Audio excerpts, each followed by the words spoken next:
ജിദ്ദയിലെ ഷറഫിയ കന്ദ്ര പാലത്തിനടിയിൽ നാട്ടിലേക്ക് പോകാനായി മാസങ്ങളായി കഴിഞ്ഞുകൂടുന്ന ഇന്ത്യക്കാരെ കോൺസുലേറ്റ് അധികൃതർ സന്ദർശിച്ചു.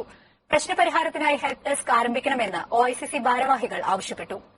നാട്ടിലേക്ക് പോകുന്നതിനായി ജിദ്ദ ഷറഫിയ കന്ദ്ര പാലത്തിനടിയിൽ കഴിയുന്ന 100ഓളം പേരുടെ ദയനീയ സ്ഥിതി മനസ്സിലാക്കി ഒഐസിസി നേതാക്കളാണ് ഈ വിഷയം കോൺസുൽ ജനറൽ ഫായിസ് അഹമ്മദ് കിദ്വായുടെ ശ്രദ്ധയിൽപ്പെടുത്തിയത്. സൗദിയിലെ നിതാഖാത്ത് ആനുകൂല്യങ്ങൾ ഉപയോഗപ്പെടുത്തി നാട്ടിലേക്കണയാം എന്ന പ്രതീക്ഷയിൽ കഴിഞ്ഞ 11 മാസത്തിലേറെ കാലമായി കഴിയുന്നവരും ഇക്കൂട്ടത്തിലുണ്ട്. പാസ്പോർട്ട് നഷ്ടപ്പെട്ടവരും ഇവിടെ എത്തുമ്പോൾ വിമാനത്താവളങ്ങളിൽ രേഖപ്പെടുത്തുന്ന നമ്പറില്ലാത്തവരുമാണ് ഇവിടെ കഷ്ടപ്പെടുന്നവരിൽ അധികവും. കഴിഞ്ഞ ദിവസം കോൺസൽ ജനറലിന്റെ നിർദ്ദേശപ്രകാരം ലേബർ കോൺസൽ പി കെ ജെയിനിന്റെ നേതൃത്വത്തിലുള്ള സംഘം ഇവിടെയെത്തി കാര്യങ്ങൾ മനസ്സിലാക്കി. ദുസ്സഹമായ കാലാവസ്ഥയും അസഹ്യമായ അന്തരീക്ഷവും പലരിലും ആരോഗ്യ മാനസിക പ്രശ്നങ്ങൾ ഉണ്ടാക്കിയിട്ടുണ്ട്. ഇവരുടെ പാസ്പോർട്ട് നമ്പറുകൾ വെച്ച് സൗദി അധികൃതരുമായി ബന്ധപ്പെട്ടാൽ പ്രശ്നപരിഹാരമുണ്ടാകുമെന്നാണ് പ്രതീക്ഷിക്കപ്പെടുന്നത്. ഇവിടെ തങ്ങുന്നവരിൽ ചിലർ റിയാദ്, ദമാം, ഹായിൽ, നജ്റാൻ തുടങ്ങിയ സ്ഥലങ്ങളിൽ നിന്നും വിസ ഇഷ്യൂ ചെയ്തവരാണ്. അത്തരക്കാർ അതാത് സ്ഥലങ്ങളിൽ പോയി രേഖകൾ ശരിയാക്കണമെന്ന് കോൺസുലേറ്റ് അധികൃതർ അറിയിച്ചു. ഇവരുടെ പ്രശ്നപരിഹാരത്തിന് കോൺസുലേറ്റിൽ പ്രത്യേക ഹെൽപ്പ് ഡെസ്ക് ആരംഭിക്കണമെന്ന്